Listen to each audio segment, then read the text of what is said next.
fence expert. Who's that guy in that orange shirt? Who must be the fence expert?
It's almost time to talk about the fences. It's time to discuss operations and expenses. It's time, it's really time to elevate small businesses. It's time to put Joe and drop his knowledge. It's relentless. This rhyme of mine is getting a bit ridiculous. So here we go.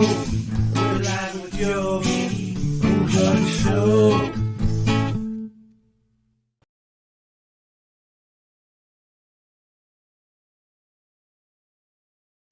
What is up, Fence fam? So good to be back with you guys, virtually as it were.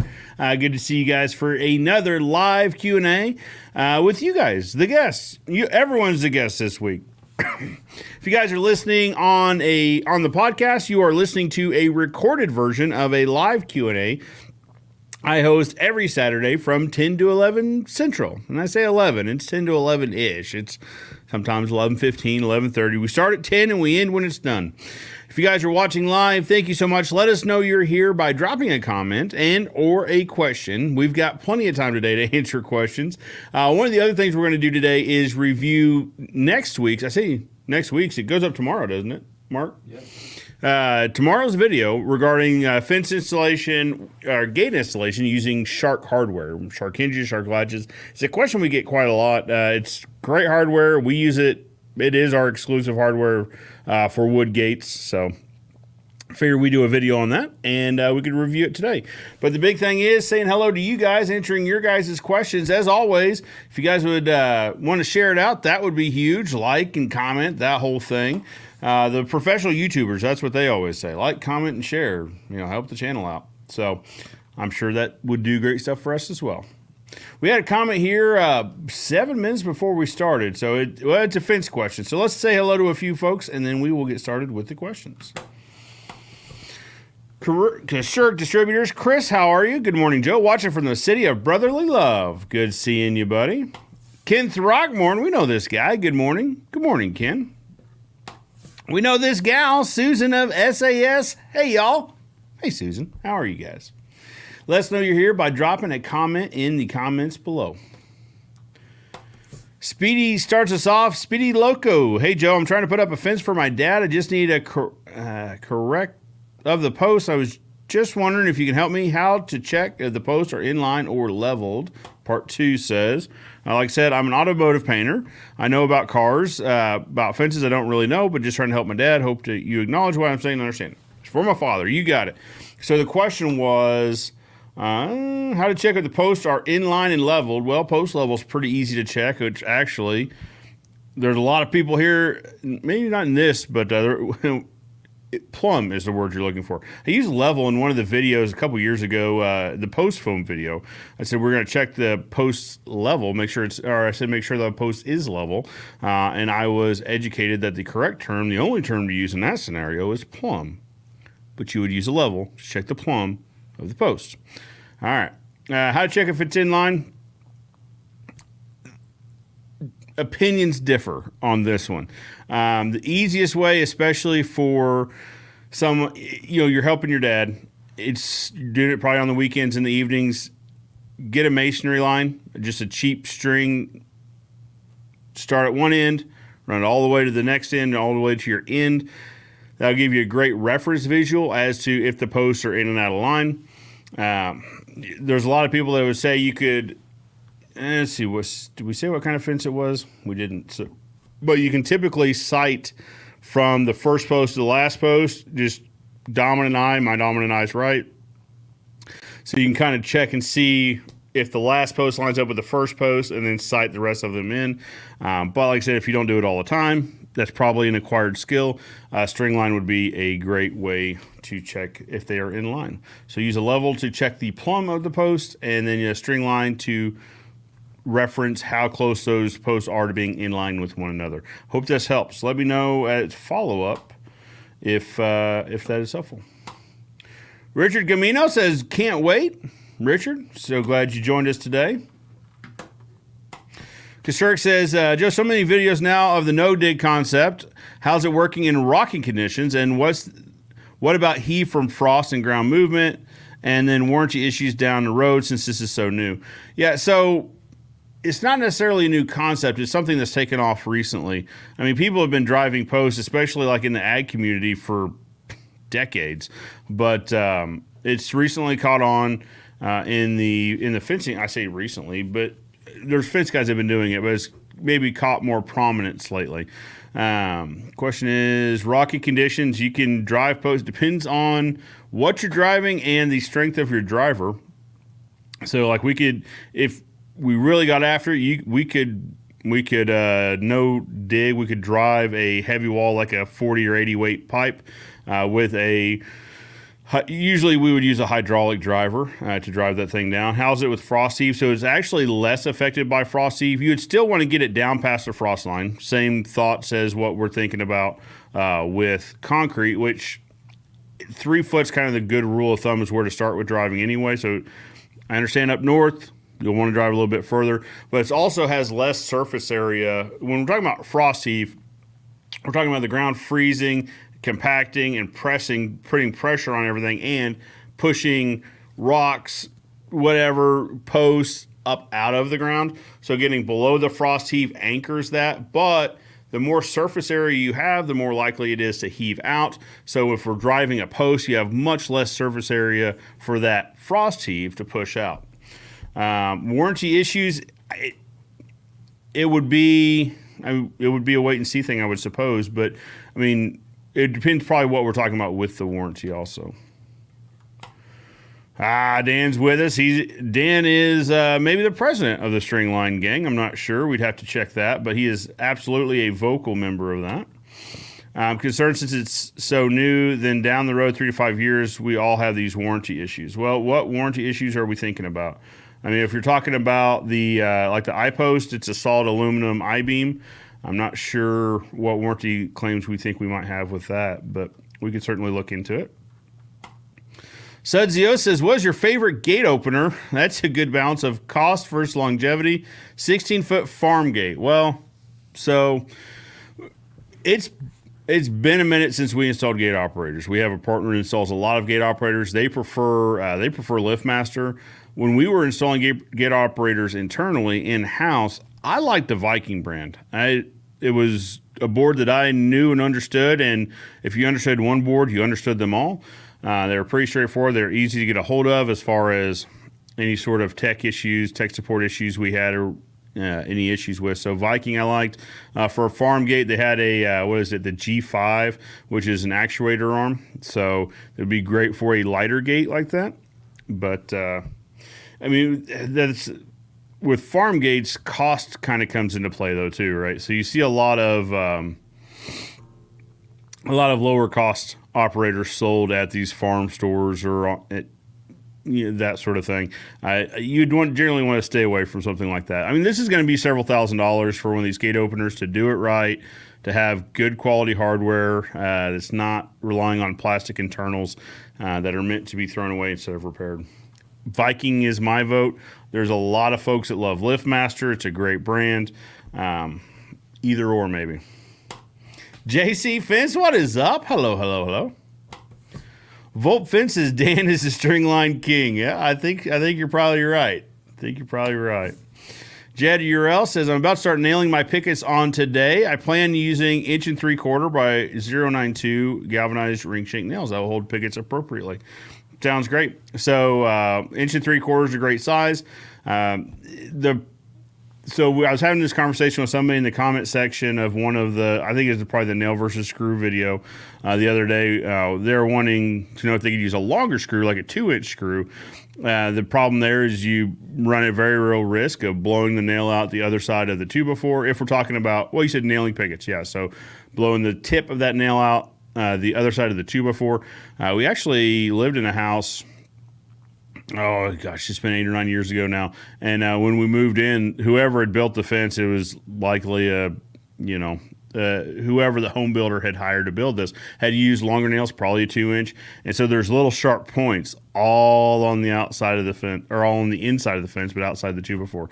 1 3/4 is a great size. 0.92 is a nice, strong nail.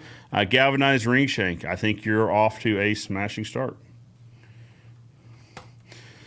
Fence Industry Podcast says, as far as warranty issues on driving, all the northern guys I've spoke with really have minimal issues with any. A lot have been doing it since day one. I think this is something that we're going to see more and more of. I mean, it's like anything. It's, there's products out there that are 8, 9 years old with lifetime warranties, and it kind of makes you scratch your head as how much R&D is in this. Let me say this. So while the iPost is it's not really even new in our industry. So Mark, Sean, and I had bought this patent from someone else who had been using it for years in the industry on a much smaller scale, but they had been using it for quite a while, kind of in the Northeast-ish. So I don't know.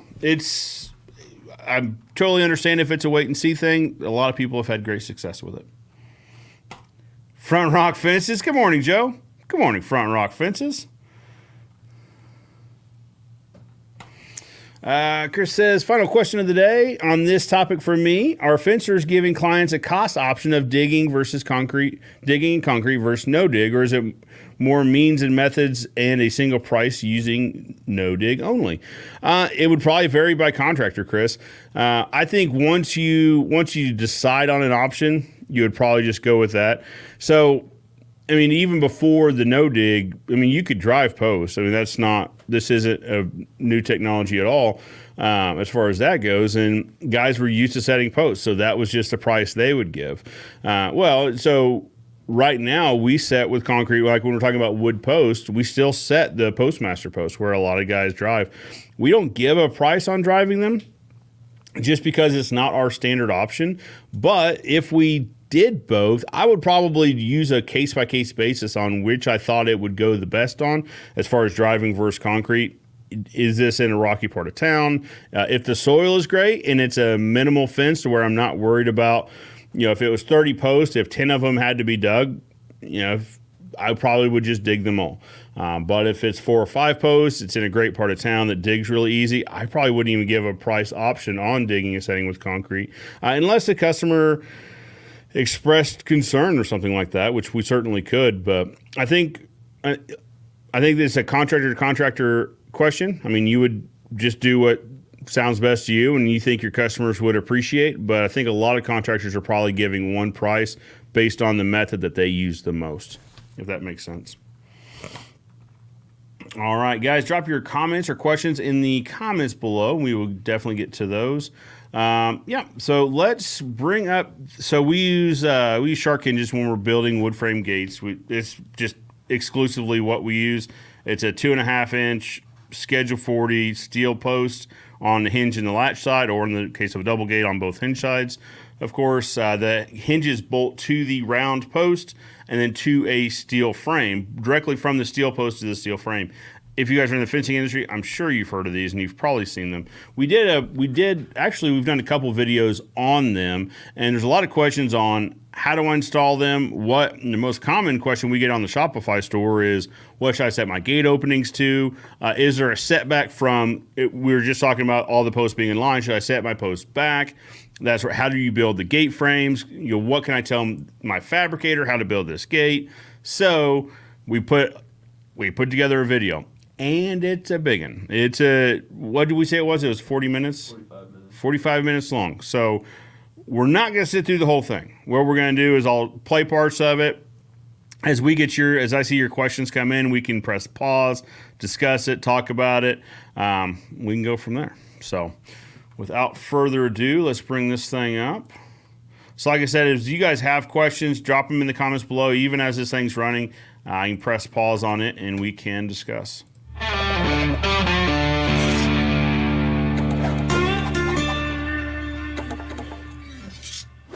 What's up, everybody? Joe Everest, the fence expert. We're here at Ozark Fence. We're going to build a little bit of a display or a demo section here. One, because this fence doesn't Shane? Look great. How's it going? We want to show the difference in how we build with wood posts versus steel posts, the Postmaster post, but also how we do our Shark hardware with our steel frame gates. We're talking that if we're doing this anyways, we might as well bring you guys along.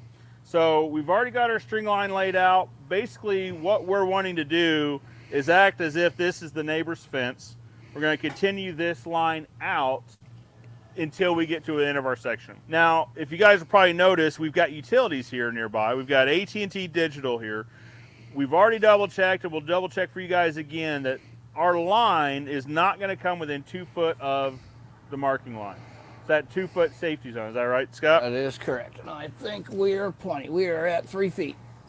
Yep. Yeah. So we're about 3 foot off that line, which means even if we were to dig right on the line, half again the width of the bit, we're still not our fault. Plenty of room. Yep. Now for this fence, we know we're actually digging on this side of the line. The center of the hole is going to be 3 foot plus. We should be completely clear. If it's marked correctly, yes. Have we ever hit a line that was not correctly marked? Of course. Of course. Of course. But this is what we have to go off of. We've got markings on the ground with flags. We're going to say 2 foot off of those, give them some buffer. We should be totally safe. We should be fine. Now, like I said, we're going to treat this like the neighbor's fence.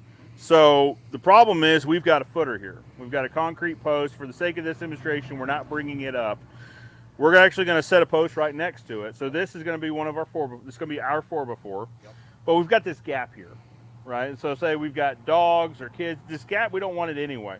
So what are we going to do to address the fact that we can't get the post all the way against our neighbor's fence? So we're running on 8 foot centers. So what we're going to do is we're going to come out a little bit away from that concrete, because we know sometimes it mushrooms out. Sure. We'll make a mark there, and that'll be our starting point.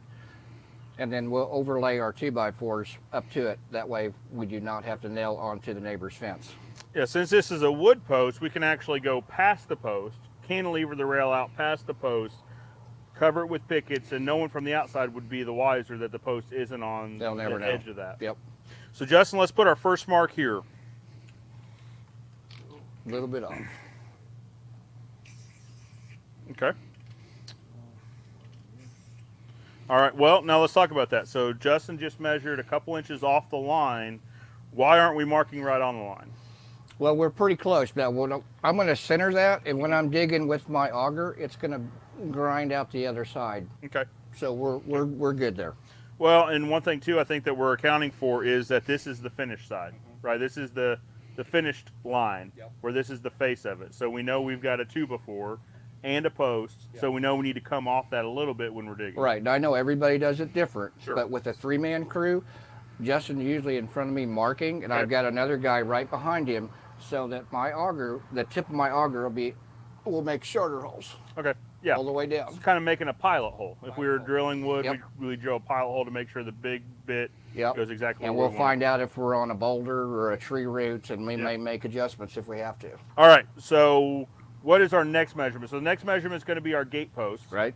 Um, So we know we've got we know we've got a 7'10" section going in here, Justin. okay. Well, let's talk about that real quick, Scott. 7'10".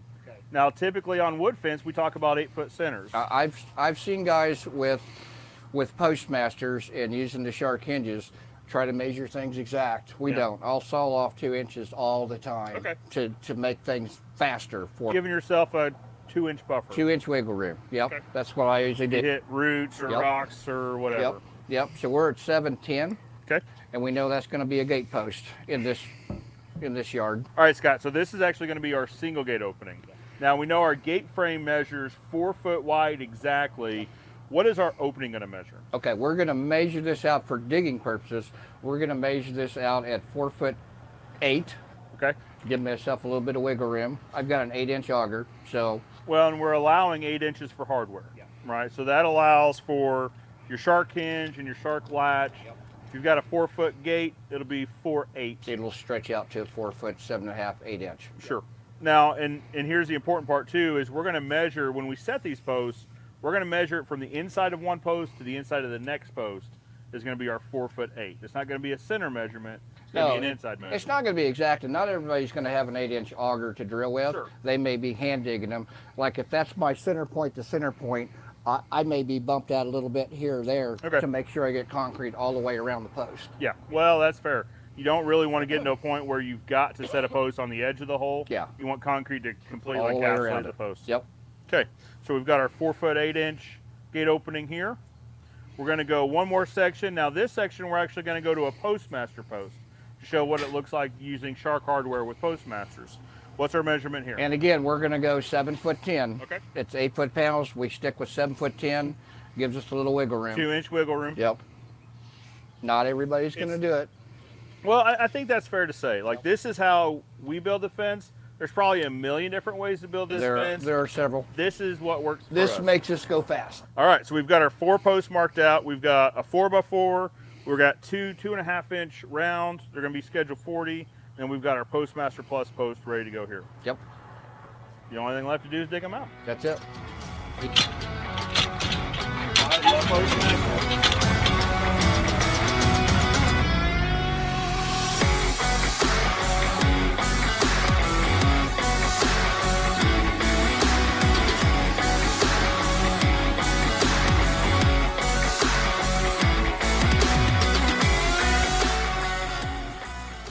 All right, Scott, so let's talk about depth for a second. Okay. So our goal is 30 inches, That's our goal. which ASTM standards and all that, 30 inches is our goal, which in our area is below our frost line depth. Right. So the general rule of thumb is 6 inches below frost depth.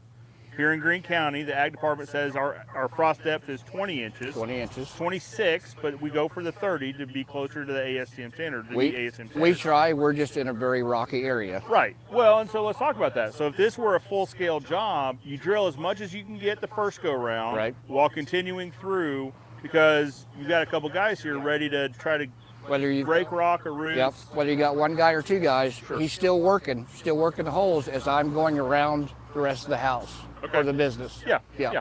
Makes sense. And then because we were talking a little bit before we started recording, because sometimes it's just one rock that you can break and move out of the way, Yep. or there's a root that these guys can chop. You're done with your holes, you come back around, they'll flag you down on holes that need more depth. I've got, well, yeah. So typically, when they're cleaned out and done, all the posts are laid out. They're putting the posts in the holes that are done. Okay. Ones that aren't, the post is still laying on the ground, letting me know that I can come back and start working on it again. Got it. Yeah. So it's a great visual.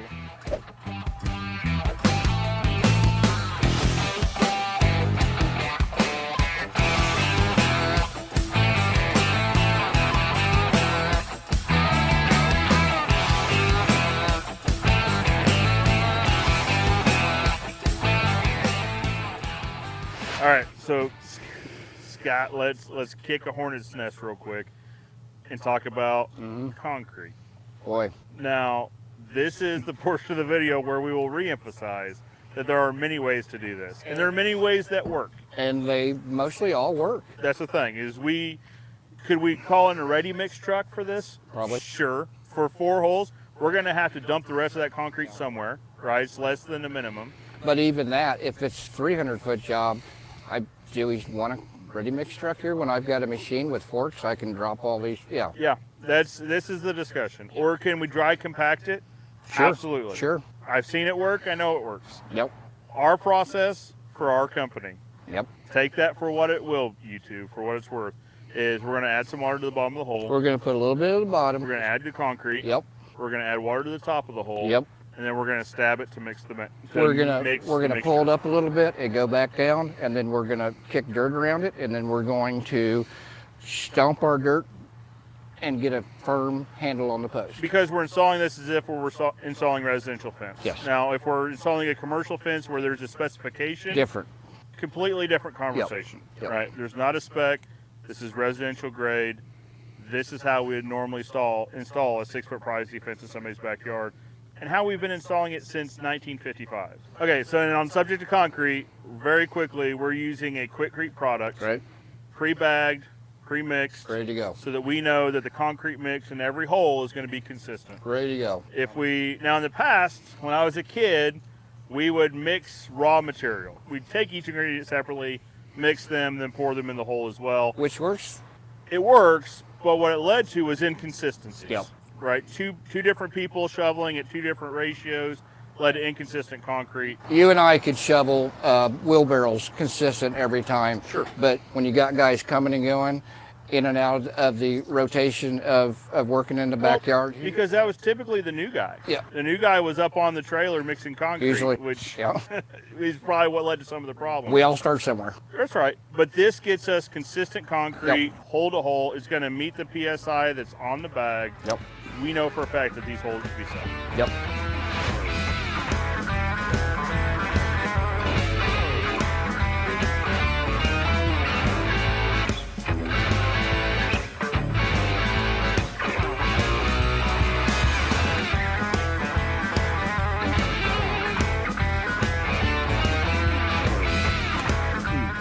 All right, so that's So this kind of goes to show, I'll scoot back here for a second. So this kind of goes to show how long we've been working on this video. Well, let's see, scrub.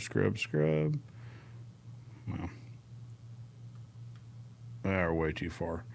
Okay, well, and now I've gone and... So I was going to talk about how long it's been since we've watched this video, or since we've been making this video, because Braden was on the video. So we started this video... Mark, this was your first week here, right? Yeah. When we're doing this video. Yeah. So this video's been a month in the making, month and a half in the making. So it's one of those things like, well, a couple things went on here. One, we had a bunch of weather come through. Two, we had a bunch of paying work that we're starting to get behind on. So the non-paying work gets put to the side burner for a little bit, but eventually finish it up. It's done, sitting over next to the fence, or next to the stain shop for those of you guys that have visited. But this was a work in progress. Freedom Fence of Georgia, what is up, Adam? How are you? Hey, Joe. Hello, Adam. All right, let's see how close I got to actually getting this. Right. all right, Scott. So while Justin's getting us all plumb here, I do see that we're off this line. Run us through one more time why we're off the line and how far off the line we are. Okay, well, this is a 4x4. Unlike a Postmaster, we're not as close to the line. We're going to be about a 2x4 and pick it off Okay, so that we're going to match up to what the neighbor's got. got it. So we know we're giving ourselves room. Now, I'll pause here for a second. So, typically, when we're talking about string lines, about installing right on the string line, my rule of thumb on this, or my go-to, is 6 inches off the line. That way, you're not getting into it with the auger. Obviously, Scott's way is a little bit different. We defer to Scott on this. Scott is our field supervisor, so he is the one that sets the standard for how Ozark Fence installs fence, and he likes to install it a little bit closer. That he's running on that line is the finished line of the fence, the finished face of the fence. So he's running it a bit tighter. I think he's running, well, we're getting ready to see, but probably 2 inches, 3 inches. So you got the 2x4 is 1.5 inches. Then you got the picket that's 3/4. So I bet he's probably about 3 inches off. That way he still gives himself a little bit of room. Wanted to throw that out there. One difference from what. So when I'm talking about when I'm giving advice, I guess it is in the mind of. I'm speaking to most of you guys that watch the Saturday show are fencing professionals, fencing contractors. Most people I've seen in the chat are fencing professionals. But a lot of people that watch the recorded content are on the DIY side, or maybe new contractors, that sort of thing, or contractors in another field that also do fence. So I try to give them a little bit more margin of error so they've got a little bit more room to work with, if that makes sense. For the 2x4 and the picket and not bumping that Yeah, line otherwise, if he puts this on the line, then all of a sudden my 2x4 and picket are out here, I'm not matching up to that corner. You're a couple inches outside that. Very good. All right, Scott, so here we are at the first gate post. Now, again, we're setting this a little bit off the line. Sean King's not going to like to see that little torpedo level, and I'm going to apologize ahead of time, but it's what it was. But it was blue, so maybe that counts for something. Line, because we've got a wood to steel bracket, We're going to allow for the wood to steel bracket, and we're going to allow for the 2x4. and it's specific to this bracket, right? There's L brackets, there's We've got These some are the brackets ones- that are completely flat with the post, and you don't have to worry about the 1 inch right there. these are the ones we like using, the wood to steel brackets for 2.5 inch posts. They're quick What's and up, easy. Clint? How are Yep. you, sir? You can Good to find see you them again. on OZFence.store. So we're making sure we've got enough room for our bracket, the bolt, and also the 2x4 while still not bumping this line out.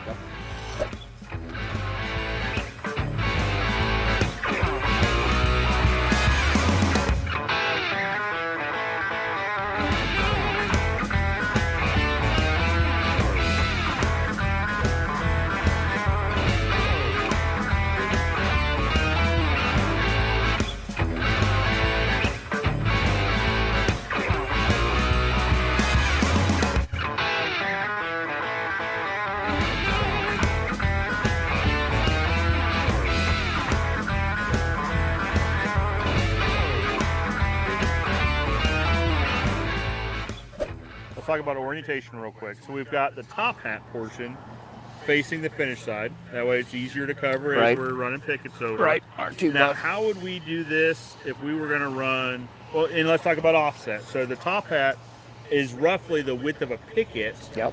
off of the line. So that allows our 2x4 to sit in here. The picket can sit on top, and we're still not pushing the line. Yeah, if there was an eighth or something, you're never going to see it in a 300-foot line. All right, so let's talk about corners. How would you handle it?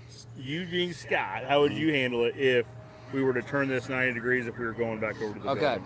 so some guys with this post will be just like where Justin's at right now. Okay. And they'll stop there, and that'll be their end. And then now we're going this way. And then they'll take the 2x4, and they'll try to do that. Okay. And then I'm trying to corner. you got a gap. I've here. got to corner that off with a picket. So Yeah. the best way and the strongest way is just like that. Okay. So now I'm butting up to the end. I'll use longer screws on that end. Okay. And then we'll be over here going this direction, and I'm screwed in regular Right through screws here. going that way. And you can corner it off with pickets, so Yes, it'll look really nice, it's so you don't have that void sitting Yeah. out there. And it's going to be stronger. Yeah. Got it. All right, Scott, so the posts are set.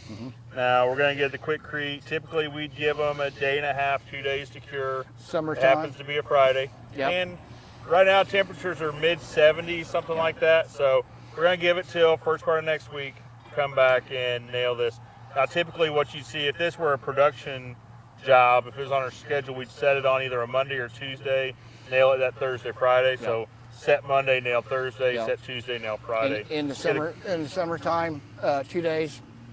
Yeah. Perfect. So that leaves Wednesday open for flex. Yep. To where if it were going to rain, we could have moved this job around a little bit. That's right. So typically we'll give them a couple days to cure just to be super sure that it's exactly where we want it to be. No, that is a different subject. Typically, it's also slower in the wintertime work-wise, so I'm not setting as many. I'm not as in quite the rush to get back to the customer's house to get to another customer's house. But to answer the question, yeah, I mean, we would though. We would add at least a day. At least a day. Yeah. And it depends if is it freezing or is it just 40? Yeah. Or if we got a downpour. Like if it poured for the next 2 days, we had add days on Yep. to account for just the extra rain. The concrete's not going to want to cure as quickly when it's just completely saturated. And I could demolish somebody's yard, a nicer yard. I could demolish with 3 guys and a machine out there. Well, I mean, this is probably a good point too. Is that so? It rained a ton last night. It hadn't rained at all today, but the ground's a little springy. Yep. Right. So we made some tracks here to where if this was a production job, we'd probably come in and we'd probably rake it a little bit, try to spring it back up. We'll fluff it up, make it look pretty again. But if it was much worse, if it's much wetter, it probably would be worse. Yeah. Yeah. Oh, absolutely. So that's part of the drawback of using equipment. It's really great for handling, pallets of Quikrete and digging holes, but you're also limited to what yards you can get into in spring and fall. Have to think about it constantly in the rainy season with the customer. Well, we've had to reschedule a few projects, just saying, hey, we know you just have a recently sodded yard. New sod. It's really wet. Yeah. We know we're going to Guys, as you guys are joining, back a week or if you got any questions, drop them in the Safer that comments way. below. We can So pause there's a lot this, of discretion that comes discuss. to this as well. All right, we're going to let this set for a few days. We're going to come back and we're going to talk about nailing it up, putting Shark hardware on, the wood to steel brackets, the whole thing. We're going to make this look nice. There you go.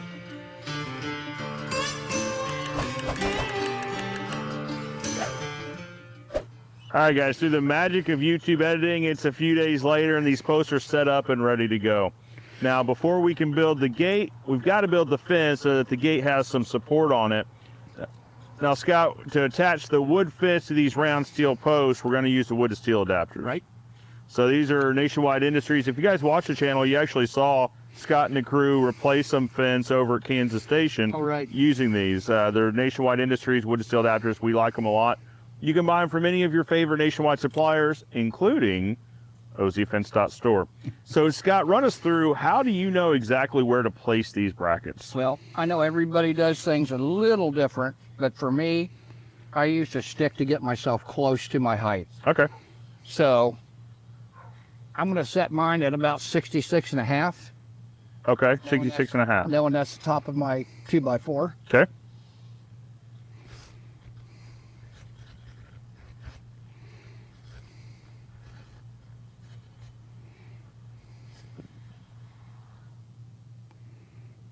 Now, the terrain here varies a little bit. Right. It rises, if any, but it rises a little bit.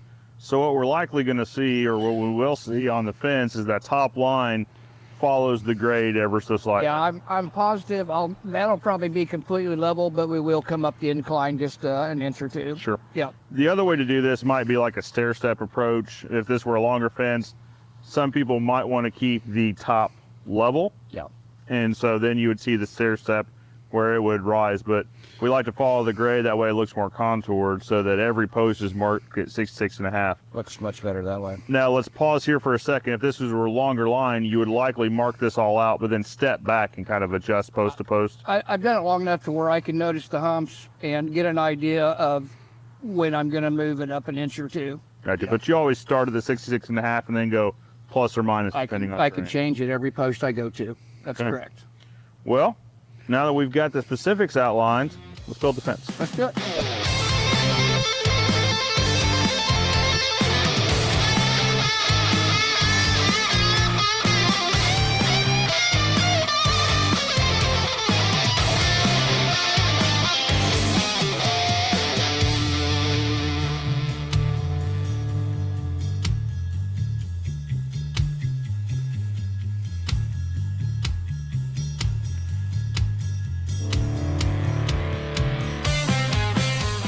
All right, Scott, so we've got the fence framed out, ready to put the gate in. Before we do that, let's talk about what's in the box. So we've got a shark hinge and shark latch. This is our preferred way of hanging gates. It takes a connection from the steel frame, steel hardware to the steel post. We're not relying on a wood or a natural product to try to hold it. Shameless plug, available at ozfence.store. What's in the box? So we've got a single gate. So we've got a single gate shark latch kit. We've got, of course, our latch. It attaches with a U-bolt to your latch post. Now, it'll either be up for swinging the gate out. You can also reverse it for swinging the gate in, depending on what your scenario is. Also comes with a handle latch combo. Has pre-drilled holes so that you could pre-drill the gate frame. We typically do run a bolt through to a nut on the other side. You could also use a steel to steel self-tapping screw. Now for the hinges, one box, it covers one side of a gate. We need one box because we've got a single gate. Okay. If this were a double gate, we would have two boxes of the hinges. We got, again, U-bolts, heavy duty this time because it's supporting a lot of weight. On the other side, we've got pre-welded nuts on the actual hinge itself so that the supplied bolts can go through the gate frame.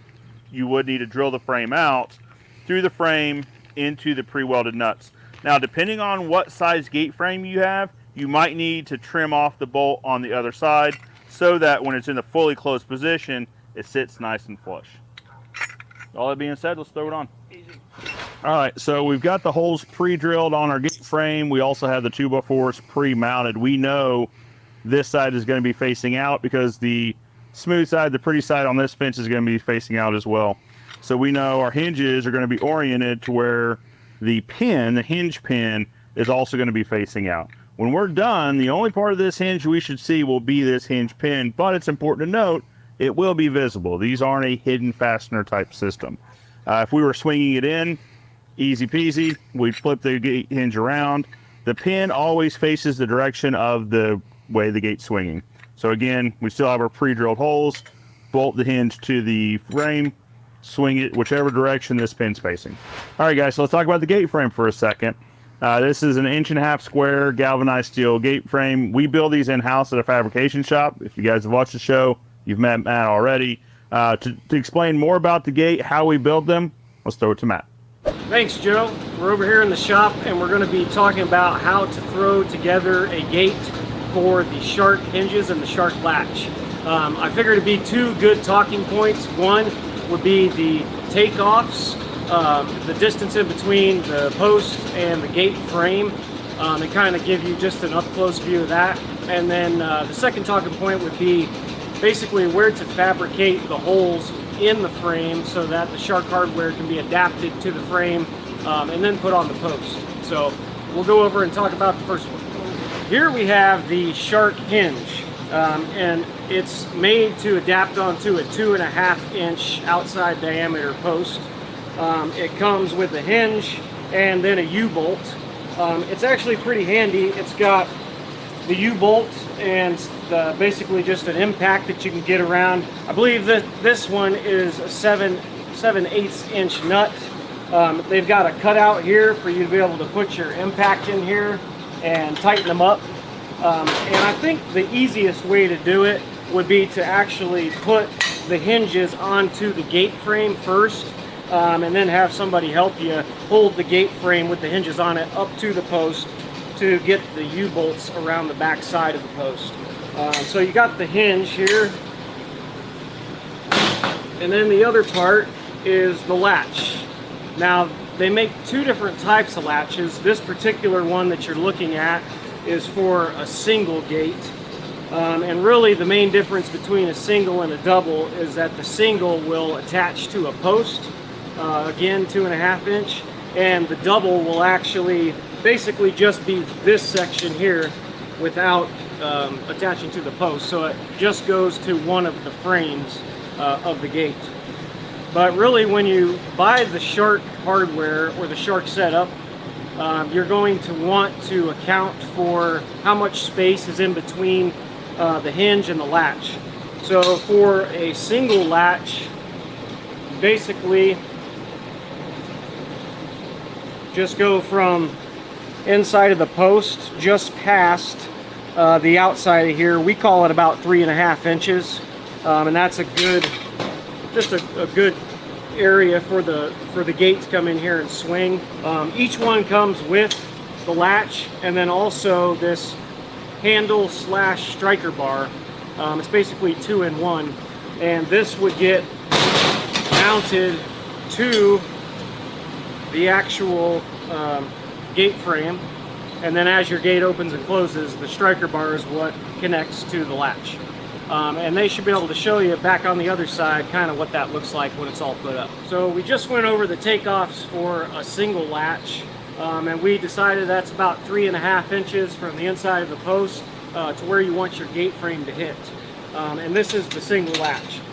If you're going to buy Shark hardware for a double drive kit, it's going to include the double drive Absolutely, latch. Ken. Same to you, sir. The only difference in between the two is that this one attached to the post, this one's set up to attach to one of the frames of your double drive. And essentially, you have square tube. We use 1.5 by 1.5 square tube for our gate frames. And they come with these holes back here to self-tap them with your choice of metal screw. And it would sit on the gate frame, and then this one would sit on your other gate frame, and they would come together and connect that way. So when you're looking at this and you're measuring, you got about 1 inch, give or take, maybe a little more. Basically be from the inside of this square tube on over, which you can see is about 1 inch, maybe a little bit more. But that would be the main difference in between the single latch and the double latch. So now that we have the latches measured out, we want to look at the hinge. And if it's a single gate, you're only going to have one set of hinges. So you could just look at it this way and go from the inside of the post on out to the outside of this, which is about 3.5 inches. So we now know that the hinge is going to be about 3.5 inches. The single latch is going to be about 3.5 inches. That gives us to a total takeoff of 7 inches. And that's going to be pretty tight. So we normally do ours about 7.5. And that allows for a lot of different variables. And it makes a pretty good fit. So we say 7.5 inches for a single gate. And we go about 8 inches, 8.5 for a double gate. Now that we took a look at the hardware from Shark, we're going to go ahead and go over the second talking point, and that is basically what material do we use for the gate and how do we prefabricate the gate to make it easy for the guys to go out in the field and be able to throw it up pretty easily. All right, guys, one feature I like a lot with Company Cam is they give you a map that has pins for all your projects. I've got a customer that wants to see cedar, pre-stained, walnut fences that we've done recently to get an idea how they look.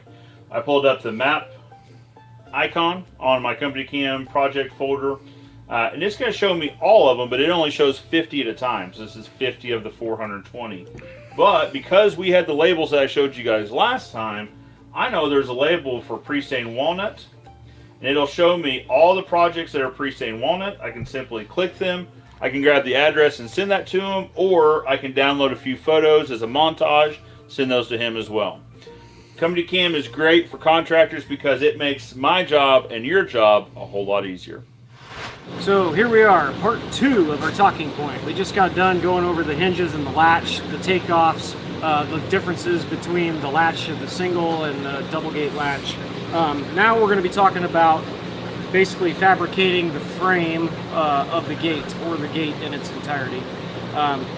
Basically what we're going to be doing for this particular demonstration is we're going to be building a 6 foot tall, 4 foot wide gate frame. And when I say 6 foot tall gate frame, I actually mean 60 inches, even though that's 5 foot. The reasoning for that is the pickets that we're going to be using are 6 foot. And we basically want our frame to be shorter than that. You know, the bottom of it to come up here and the top to be about here. And that gives you your picket relief, which is roughly 6 inches on the top, 6 inches on the bottom. So for every gate that we make, I understand. Excuse me. I understand that can absolutely vary. I know in the fencing Facebook groups, you see a variety anywhere from 6 inches to 8 inches to 5 inches. Your experience may vary as far as that measurement, but his point being the height of the gate would match the measurement from the top of your top rail to the bottom of your bottom rail. That would be the height of your gate frame. make for our guys, we always make them a foot shorter. So for 4-foot fence, it'd be 3 foot tall, and so on and so forth. This particular one, we're going to make exactly 4 feet wide, and then they're going to use that for the gate right over on the other side of the property. And they probably set their post, I would imagine, 7.5 or so inches larger than 48 inches to account for the hinge and the latch. So normally what I do is just mark out kind of what I want to do for the frame of the gate. So for this one, like I said, it's going to be 60 inches tall, and it's going to be 48 inches wide. And we use 1.5-inch square tube. I guess really you could use what you had. It's going to really need to be square tube. All the Shark stuff is pretty much built for square material, not necessarily round when it comes to the actual gate frame. And 1.5 inches seems to be the sweet spot. I suppose you could use something a little larger, maybe 2-inch if that's what you had. You really wouldn't want to go any smaller, like 1 inch or so. The reason for that is the hinge holes in the side of the hinge, they're actually pretty large. I think the nut is 7/8, so the bolt would be a little shy of that, but 1.5 inches seems to be the sweet spot. That's what we use, and that's what we recommend for the Shark hardware. Now we're going to be looking at the hinge part. They come with the holes drilled into the actual plate. On the back side, they have nuts welded onto them. And so we basically will pre-punch holes into our upright, the distance in between these two, which is about 3.5 inches. That's pretty consistent throughout all the Shark hardware. They do a pretty good job of getting right on the money, so it's very seldom that we have any play off of that, and if it is, it's probably my fault for not drilling it exactly right. So basically what we're going to do is we're going to drill, for this upright, we're going to have two holes on the top for the top hinge. Sarah making a cameo there in the background, dropping off more gate slips for the guys. And then we'll do 2 holes on the bottom for the bottom hinge. And that'll be on whatever side you'd like to hinge your gate on. And then the fabrication for the latch is basically going to be in the same square tube, and it'll be basically the distance in between these 2 holes. Now, I don't actually know what that is. We made a little jig here in the shop to make it quick and easy. The drill bit size is 9/32. And when you get the Shark hardware, it's fairly simple to just lay it out on here and take a Sharpie and mark your holes before you drill. And that'll guarantee that you get one dead in the center, and it'll just be easier for you to do it that way. So now that we went over the drilling for the hinge side, we also touched on the latch and what you need to do to drill that. Really the only other thing we do for our gates is we use the 1.5 inch. So on those latches too, you could use a metal to metal speed screw to speed screw those on. The reason we don't is the head of that speed screw is going to stick out. I like to keep everything as flush as possible, so we'll drill through and put an actual bolt on there. It also, that striker is going to get a lot of vibration. I mean, it's going to catch the brunt of all the inertia of this gate coming to a stop. So having a solid bolt in there with a nut on the back of it just seems like a better idea than using a speed screw that could back out over time. But for what it's worth, I've seen it done both ways, so I figured it'd be good to throw that out there. square tube for the rectangle or the square of the gate. And then we like to attach 2x4. What's up, Kenny? Kenny says, morning, Joe. Catching the tail end of the show. Perfectly fine. We're actually going to be here for a little bit longer. Hope you have a relaxing Father's Day. Thank you, Kenny, and same to all you fathers out there. Guys, like I said, we're watching this video. It's got a good bit of, not a good bit, we're more than halfway through it, but it's got a little bit more left in it. So if you guys have questions, drop them in the comments below. I'm perfectly fine pausing this, interacting with you guys. I've got a good chunk of time this afternoon to sit and chat with you. To the top and bottom runner of the gate. And so for that, the only thing we do is we'll punch a 3/8 inch hole on either side of the horizontal piece. And we just use like a 3.5 inch carriage bolt to basically bolt the 2x4 to the frame of the gate. And that makes it easy for the guys to go out and still be able to use the nail guns since the 2x4s are already on the gate. The hinge holes, I normally will come up from the bottom and go. Now, to save weight there, I've also seen guys, Sean, and use these ballistic nailers. You can nail directly through wood into steel. Certainly would be an option. I like leaving the 2x4s on there, though. It kind of lends itself to the same aesthetic from the outside. But if we're looking at saving weight, certainly an option. About 8 inches and 11.5. Now that's a distance of 3.5 inches. Does it matter where you put the holes? Yeah and no. You could really put them anywhere. Typically on any gate, you'd like one to be towards the bottom and one towards the top. If you get too low and close to the bottom, that could potentially cause some problems. So this we found is a pretty good method for us. We mark 8 inches and 11.5 on both sides. And then the drill bit we use, I'll show you. So this is the drill bit we use. This says 16 millimeter. I believe it's also 5/8 or something close to that. And it really doesn't matter what drill bit you use. We prefer these ones that punch a hole or a ring around instead of just the solid drill bits. They work pretty well. And these are relatively inexpensive and you can find them most places. So that's what we use for the hinge holes. And then for marking the top and the bottom runner for your 2x4s, those really don't matter a whole lot. But again, I try to throw mine about 8 inches in on both pieces, on both sides. And those holes are going to be drilled out with a 3/8 drill bit, and we use a 3/8 by 3.5 inch carriage bolt to attach the 2x4 to the square tube. And then the last one to mark out is the latch.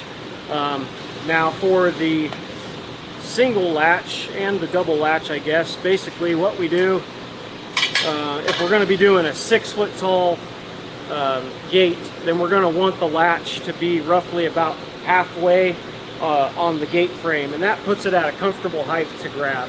If you're going to be doing a 4 foot tall gate for 4 foot fence, you might want to make it a little higher. Basically, you'd want to put them where you think is going to be comfortable, knowing that the actual gate frame is going to sit off the ground 6 inches or more. So for this one, we'll mark it out at 30 inches, which will be half of 60.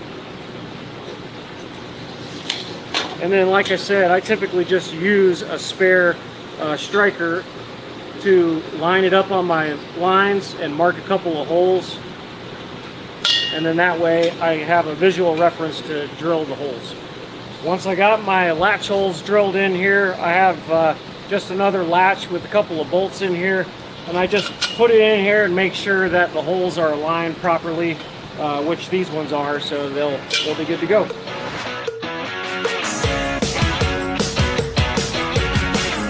Now, so we're still manually cutting the pipe and then obviously drilling out for the holes. Over the weekend, I say over the weekend, Sunday, Monday. So I went up to Nebraska, saw Matt Warner and his crew. Shout out Empire, ESC, the whole gamut there. Everyone was great to work with up there. So Matt was showing me his Dragon cutter. Is that the name of it? Dragon, I think it is. Where this thing It's the wildest thing. And I know Mark Olson's shown some videos if he's got one as well, where you could put like a 24-foot long stick into this thing. It's got a plasma cutter at the middle. So it's actually, 50 feet long. It's got a plasma cutter at the middle. It will run this stick in. So it's 2-axis. So it'll run back and forth. It'll also rotate.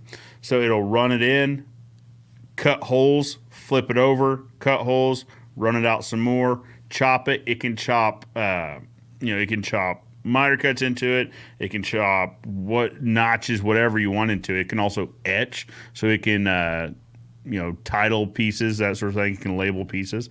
So future goals. And like I said, you got to have 50-foot clear to run this thing. He had said actually they have different sizes like 18, 21, 24. 24 seems to make the most sense for the running long rail through it. But yeah, as I was watching, they had cut a demo piece so I could see how it worked.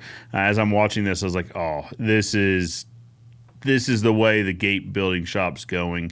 Now, the equipment's not cheap. If you follow the channel, this time last year we invested a significant sum into a wire weaving machine. So we will wait to recoup that money and then probably invest in a Dragon. But we're gonna have to. Story of my life. We're gonna need a bigger shop. Note to anyone out there that's getting ready to build shops. Probably triple it. Ken's on the live or was on the live, so Ken's shop, holy cow. So anyway, if you're building a shop, double or triple it. Build as big of a shop as you can build, whether it is the biggest one you can afford or the biggest one you got property for or whatever. But anyway, so the Dragon cutting system is going to be the way we go. We just got to build a bigger shop.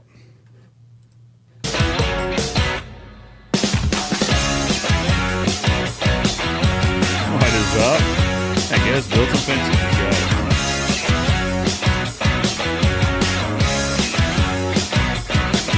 Good old Galpro there.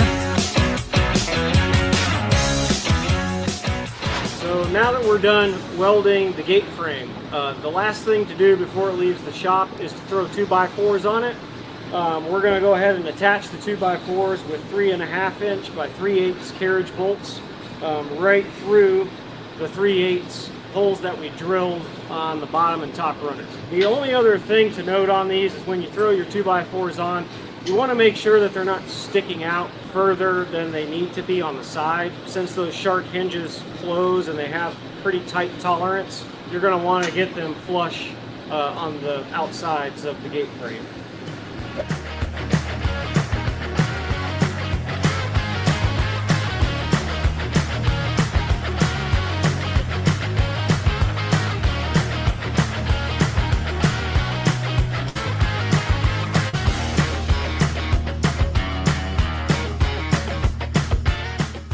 Just got done throwing the 2x4s on. This gate is now ready to go over to the other side of the shop and be hung up, so take it back to you guys.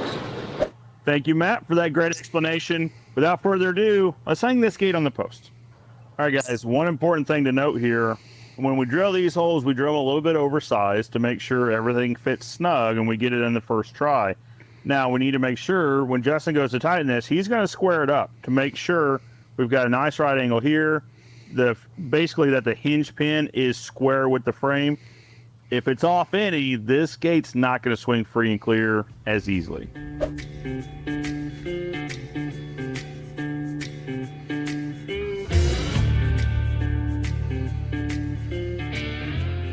All right, so when we were talking about running the rails, we noted there's a little bit of rise here, meaning this rail is just a little bit lower than this rail. What we're going to do when Justin hangs this gate, he's going to make sure his top rail here is even with his top rail here, which means it will likely be a little taller than the rail here. If this were an extreme slope, we would custom build this gate. This one's not as extreme, so we're going to go with the square frame gate.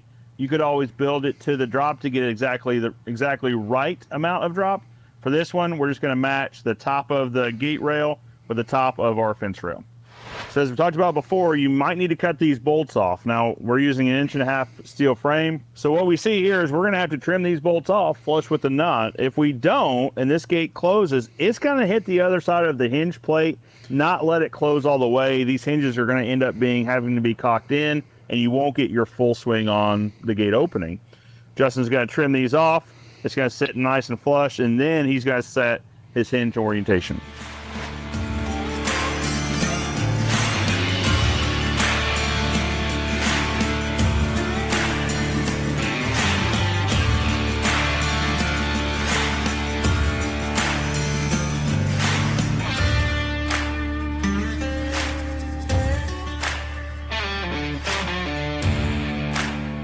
All right, so by cutting this out with jigsaw, Justin enabled us to take this picket from flush and suck it in a little bit more. That way we get a bit more coverage, less of a noticeable gap here between the fence picket and the gate picket. So to illustrate this a little bit better, hopefully, this is probably where you'd be at. Now, granted, the boards, you'd want to make sure the boards were plumb and all that, but you'd still have a pretty good opening here. I mean, this is a couple inches if it's anything.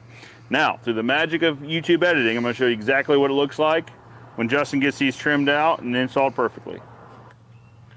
Just like that, Justin's taking the gap from several inches, Mark, 2 or nice more, transition. to something like That a was finger good. width. It's nice and tight. Now, these boards, they're still aging, so they're going to shrink a little bit. This gap might get a little bit larger, but the point is, since he custom cut each picket, we've taken it from several inches down to a fraction of an inch.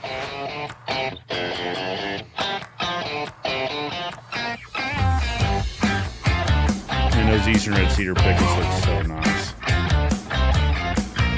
I was glad when that vendor reached back out that they've got room in their production schedule for us. That's really good.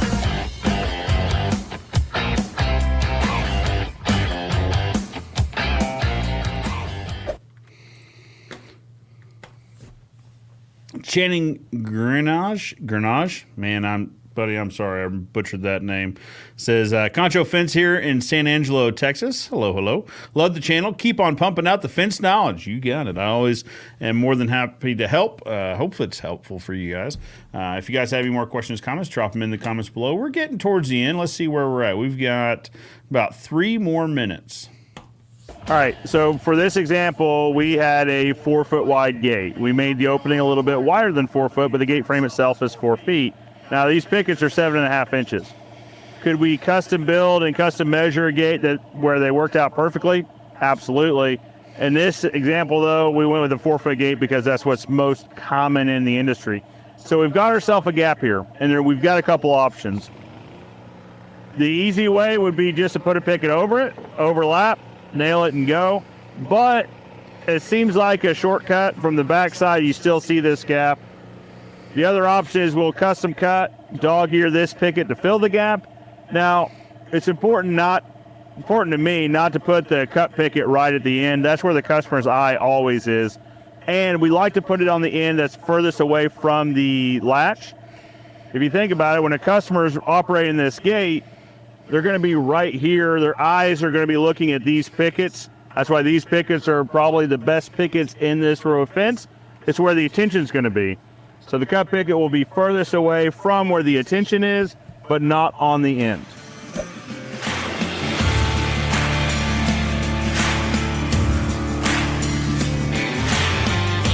Nice strip right nail gun there.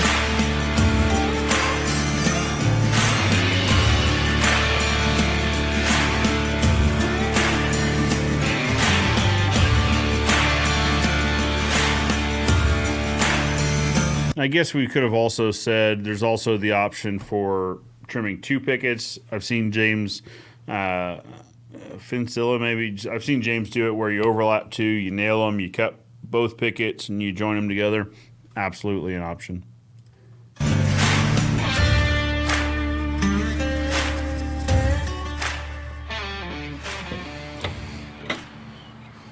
Just like that, gate's done, fence is built.